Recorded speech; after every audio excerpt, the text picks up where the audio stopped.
كل مسجد وكلوا واشربوا ولا تسرفوا إنه لا يحب المسرفين. حاضرین گرامی، ایک سورہ اعراف کی آیت ہے جس میں اللہ تبارک و تعالی نے اس کے دوسرے حصے میں فرمایا کہ کھاؤ اور پیو اور اسراف نہ کرو، کیونکہ انہ لا یحب المسرفین، اسراف کرنے والوں کو اللہ تبارک و تعالی پسند نہیں فرماتے۔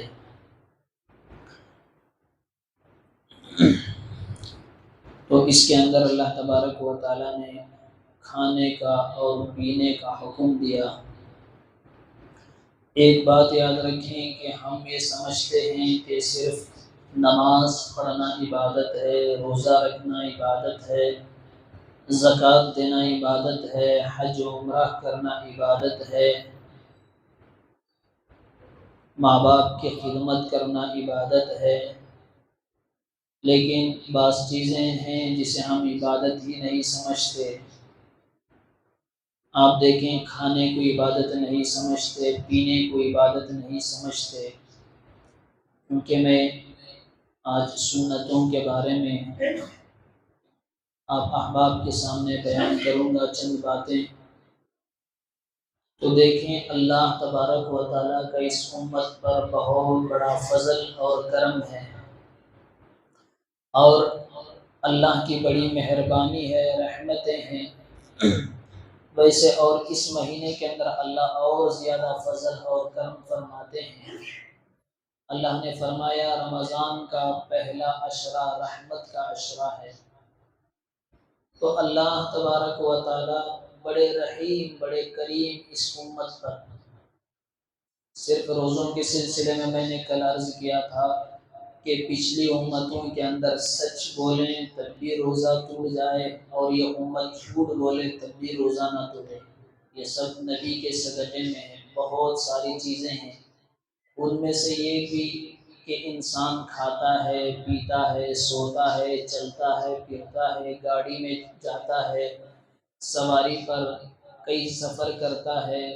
تو آپ دیکھیں، یہ تمام چیزیں اگر سنت کے مطابق ہو تو کھانے پر بھی ثواب، پینے پر بھی ثواب، سونے پر بھی ثواب، اور کہیں پر جا رہا ہے سنت کے مطابق، اس لیے کہ رسول اللہ صلی اللہ علیہ وسلم کی ایک واحد زندگی ہے، اور رسول اللہ صلی اللہ علیہ وسلم وہ واحد شخص ہیں کہ آپ دیکھیں کہ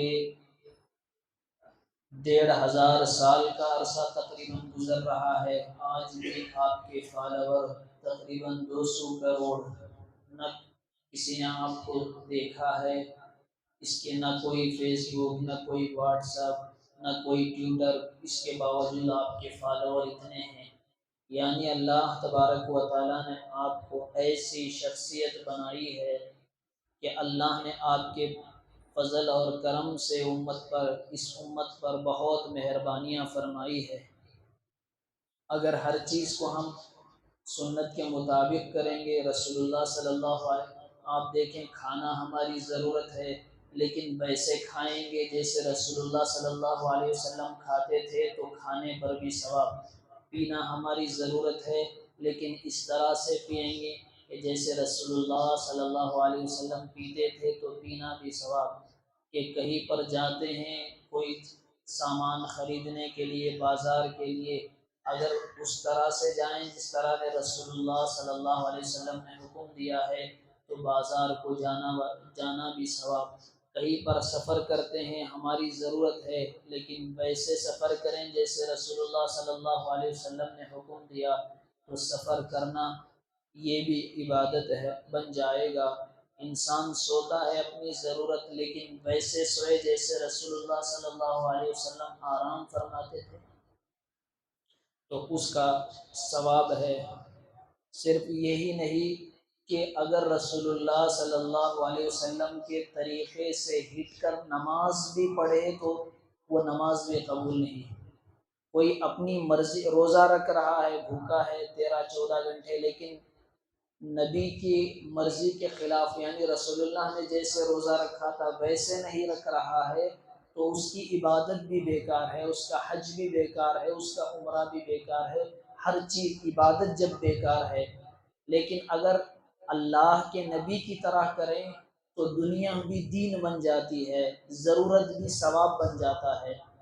تو آپ دیکھیں کہ میں نے آیت پڑھی، اس کے اندر کھانا مثال کے طور پر میں انشاءاللہ آپ احباب کے سامنے ہر ایک سنت کو رسول اللہ صلی اللہ علیہ وسلم کھاتے کیسے تھے ویسے بیان کروں گا۔ آپ نیت عمل کی نیت سے سنیں کہ پہلے دیکھیں کہ کیا ہم اس طرح سے کھاتے تھے تو اللہ کا شکر ادا کریں، نہیں تو عمل کی نیت سے سنیں، انشاءاللہ ہم اس کے مطابق کھائیں گے تو ہمارا کھانا اور ہمارے کھانے کا ایک ایک دانہ ہمارے لیے دعا کرے گا۔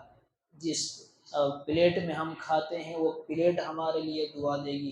یہ سب چیزیں، اسی کو شاعر نے بھی کہا، جو سنت پر عامل نہیں ہوتا وہ جو بھی کر رہا ہو اس سے کچھ حاصل نہیں ہوتا۔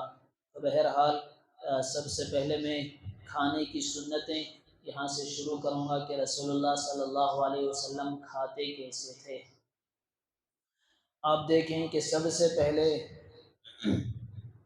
کھانے کی سنتوں میں یہ کہ رسول اللہ صلی اللہ علیہ وسلم، اس لیے کہ کھانے کے بارے میں نے کیوں شروع کی، اس لیے کہ رمضان کے اندر، رمضان چونکہ بھوکا رہنے کا مہینہ، لیکن ہم کھاتے بہت زیادہ ہیں۔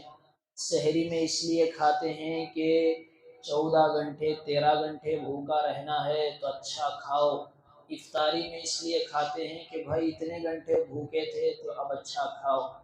بعض غیر مسلم تو یہ کہتے ہیں کہ بھائی تمہارا کھانے کا مہینہ کب آ رہا ہے۔ اگر کوئی پوچھ رہا ہے تو ہمارے لیے استغفار کرنا ہے کہ ہنسنے کی بات نہیں کہ یہ لوگ ہمارا عبادت کا مہینہ تھا، یہ کیا سمجھ رہے ہیں کھانے کا مہینہ۔ اس لیے کہ کھانے کی چیزوں پر اتنی بھیڑیں ہوتی ہیں، یا کوئی پوچھتا ہے کہ تمہارا شاپنگ کا مہینہ کب آ رہا ہے، اس سے خوب شاپنگ اس کے اندر کرتے ہیں۔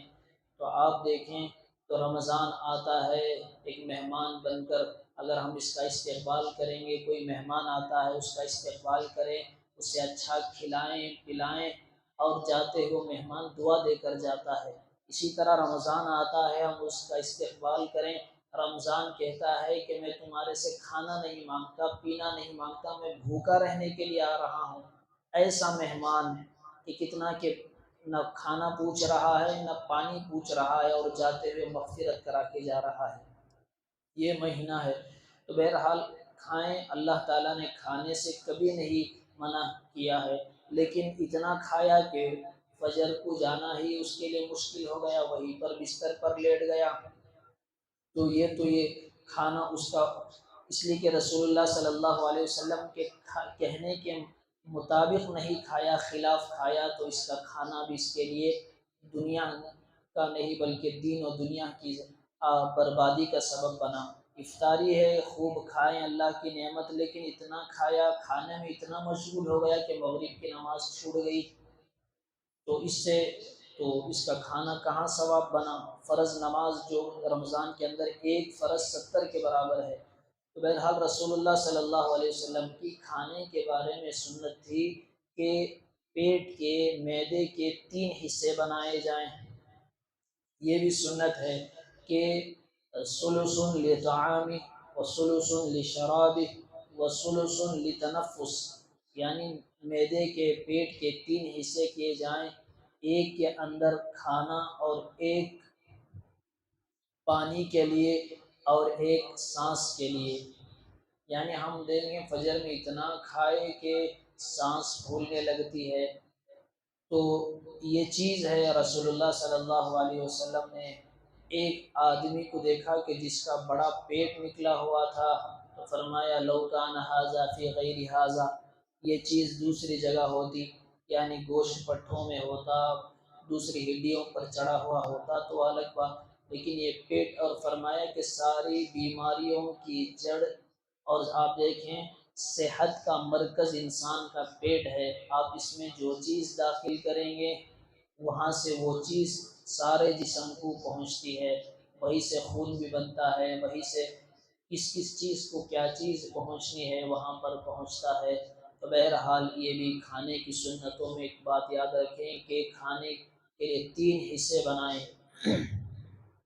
ایک کھانے کے لیے، ایک پانی کے لیے اور ایک سانس کے لیے۔ ایسا نہیں کہ اتنا کھائے کہ ایک، اور بعض جگہ کھانے کے اندر مقابلہ ہوتا ہے، اور رمضان میں خاص طور پر کہ فلاں جگہ پر اچھا ملتا ہے ہم جائیں گے۔ بعض لوگ صرف کھانے کے لیے بنگلور جاتے ہیں کہ وہاں پر دیکھا کہ ویڈیو اتنی اچھی چیزیں مل رہے ہیں، تو عشاء پڑھ کے بنگلور جاتے ہیں کھانے کے لیے رمضان کے اندر، کہ وہاں پر اچھی شیخیں ملیں گی، وہاں پر کھانے کے لیے ایک جگہ سے دوسری جگہ اتنا، اور اس کے اندر مقابلہ بھی چلتا ہے بعض لوگ کتنا کھاتا ہے۔ کبھی اللہ کے نبی نے یہ مقابلہ نہیں کیا۔ عبادتوں کے اندر مقابلہ کرتے ہوئے نوجوان نہیں دیکھیں گے، لیکن کھانے کے اندر مقابلہ۔ کہ ایک آدمی تھا، اس لیے کہ کھانے کا بڑا یہ ہے، اس پر بھی لطیفے بھی بہت ہیں۔ ایک آدمی میں دونوں میں شرط لگی کہ دیکھیں گے کون زیادہ کھائے گا، تو روٹیاں رکھ دی گئی ادھر اور ادھر، تو ادھر یہ ایک روٹی کھاتا، یہ ایک روٹی کھاتا، ادھر 16 روٹیاں کھا گئے۔ اب یہاں پر اختلاف ہوا کہ 16 ہوئی کہ 17 ہوئی۔ اس نے کہا کہ چلو چھوڑو، شروع سے کھائیں گے، یعنی کھانے کے اندر ایسا مقابلہ۔ ایک آدمی دعوت میں خوب کھا رہا تھا، اس نے کہا کہ بھائی گرمی ہے، اتنا نہیں کھانا چاہیے، بیچ میں چھاچھ بھی پی لیا کریں تاکہ ٹھنڈک محسوس ہوگی، دہی کا استعمال کریں۔ اس نے بیٹے سے کہا کہ چھاچھ لے کر آؤ، چھاچھ پیا، پھر کھایا، اس لیے کہ حضرت نے کہا ہے کہ چھاچھ بیچ میں ہونی چاہیے، تو یہ اس کو بیچ میں کریں گے۔ تو ایسے کھانے کے اندر مقابلے چلتے ہیں۔ ایک آدمی گیا ڈاکٹر کے پاس اور جا کر کہا کہ ڈاکٹر صاحب میں موٹا ہو رہا ہوں، کیا کروں؟ اس نے کہا کہ ایک روزانہ ایک سو کی روٹی کھائیں، سو کی روٹی، اسے موٹاپا روٹی کے اندر، اس لیے کہ آپ دیکھیں کہ جن علاقوں کے اندر روٹی کھاتے ہیں، بہار کے اندر بھی موزن صاحب دیکھیں کتنے سوکھے ہیں، ان علاقوں کے اندر روٹی زیادہ کھائی جاتی ہے، تو اس سے پیٹ بھی نہیں آتا اور طاقت بھی ہے۔ اور یہاں پر ہم لوگوں کو دیکھ کر یہ خود کہتے ہیں کہ یہ تو چاول کھانے والے، ان کے اندر کیا بھی طاقت نہیں ہے۔ تو بہرحال 2 وقت چاول کھائیں تو ایک وقت تو کم از کم روٹی استعمال کریں۔ تو ڈاکٹر نے کہا کہ ایک سو کی روٹی کھائیں، روٹی اور اس میں تیل بھی نہ ہو، تو یہ اور نور علی نور۔ تو بہرحال تو اس نے پوچھا کہ ہاں میں موٹا ہو گیا، کیا کروں ڈاکٹر صاحب؟ اس نے کہا کہ سو کی روٹی کھاؤ۔ تو اس نے کہا کہ ڈاکٹر صاحب یہ سو کی روٹی کھانے سے پہلے کھانا ہے یا کھانے کے بعد؟ یعنی وہ سمجھا تھا کہ ایک سو کی روٹی وہ کیسے ہو سکتا ہے، وہ اس نے تصور ہی نہیں کیا۔ رسول اللہ صلی اللہ علیہ وسلم کا یہی تو کھانا تھا، کبھی سو کی روٹی لی اور پانی میں ڈبو کر کھا لیے، کبھی سوکھی روٹی لی شہد میں کھا لیے، کبھی روٹی لی اس کو کھجور کے اندر کھا لیے۔ آج بھی دیکھیں گے کہ مکے مدینے کو جائیں گے تو دسترخوان پر روٹی ضرور ہوتی ہے، لیکن وہ روٹی ہم نہیں کھا سکتے، بہت سخت ہوتی ہے۔ تو بہرحال یہاں کے کھانے کے سلسلے میں یہی سنت ہے کہ رسول اللہ، آج بھی عرب کے اندر مقولہ ہے، جو انسان صحت مند رہنا چاہتا ہے تو اس وقت تک نہ کھائے جب تک کہ شدید بھوک نہ لگے۔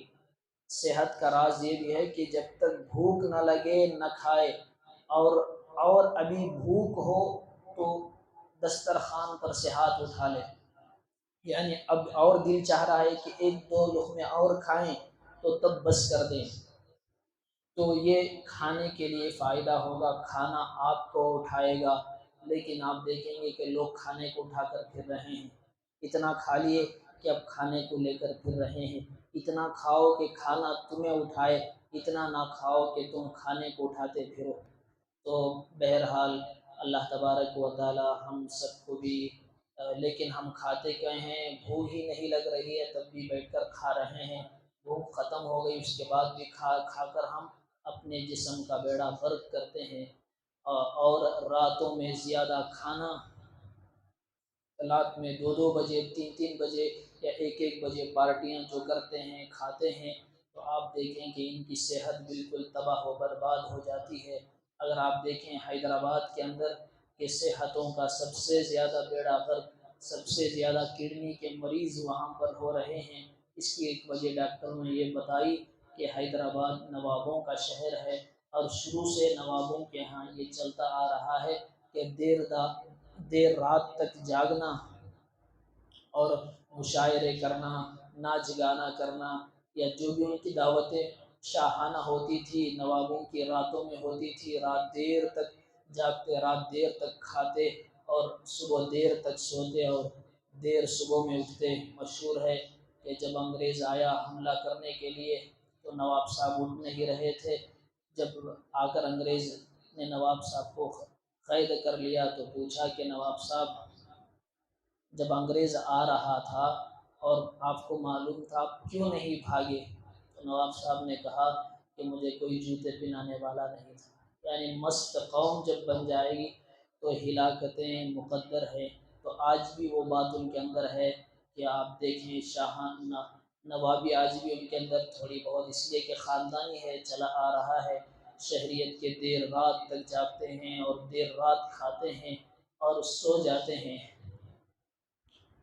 اور کون سے وقت میں کیا کھانا ہے۔ آپ دیکھیں، ایک بات کہہ کے ختم کروں کہ کھانے کے سلسلے میں یہ بات بھی یاد رکھیں کہ صبح میں انسان شہزادے کی طرح کھائے، ایک صحت کا راز یہ بھی ہے، رات میں صبح میں شہزادے کی طرح کھائے، بادشاہ کی طرح کھائے، یعنی خوب کھائے، ناشتہ اچھی طرح سے ہو، اچھا تگڑا ہو، اور دوپہر میں ایسا کھائے جیسے معمولی آدمی کھاتا ہے، اور رات میں ایسے کھائے جیسے فقیر کھاتا ہے، اس لیے کہ ناشتے کے بعد دوڑ دھوپ زیادہ ہوتی ہے، انسان جتنا بھی کھائے ہاضمہ ہوتا ہے، دوپہر میں معمولی سا کھائے اور رات میں بالکل کم کھائے انسان، اس لیے کہ کھانے کے بعد کوئی محنت کوئی مشقت نہیں، بستر پر لیٹ جانا ہے۔